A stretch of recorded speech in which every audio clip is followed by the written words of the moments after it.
তুই কেমন আছিস ভাই? কোথায় কিভাবে দিন কাটাচ্ছিস? বকুল বৌমা কেমন আছে?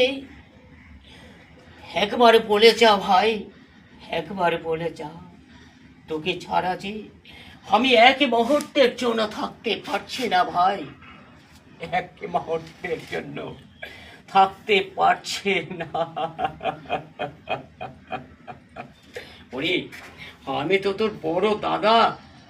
তুই বকুলকে যখন বিয়ে করলি, আমাকে আমাকে কি একবার জানাতে পারলি না? আমি কি আমি কি মেনে নিতাম না? আমি তো তোর বড় দাদা। দাদা হয়ে ভাইয়ের কি কোনো অনুরোধ মানতাম না? তুই এমনই ভাই, তুই একবার আমাকে যদি জানাতিস, তাহলে আমি তোকে সেদিন সেদিন সকলের সামনে থেকে বাড়ি থেকে তাড়িয়ে দিতাম না। তুই তুই একবার আমাকে ক্ষমাও চাইলি না, ক্ষমা চাইতে পারলি না। ক্ষমা চাইলে তোকে কি আমি আমি ক্ষমা করতাম না?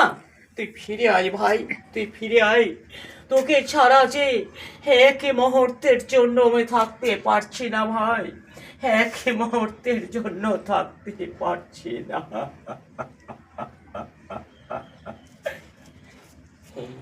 এই তো, কেউ নেই, পদ্মা নেই, হেমন্তও নেই।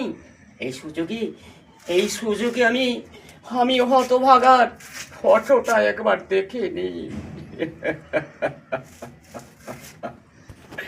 ওরে ওরে হতভাগার জয়ন্ত, তোকে ছাড়া যে আমি এক মুহূর্তের জন্য থাকতে পারছি না। তুই ফিরে আয় ভাই, ফিরে আয়। তোকে আমি ক্ষমা করে আমি বাড়িতে ফিরে নিয়ে আসবো রে ভাই। তোকে বাড়িতে ঠাই দেবো, তুই বৌমাকে নিয়ে বাড়িতে ফিরে আয় ভাই। তোকে ছাড়া যে আমি এক মুহূর্তের জন্য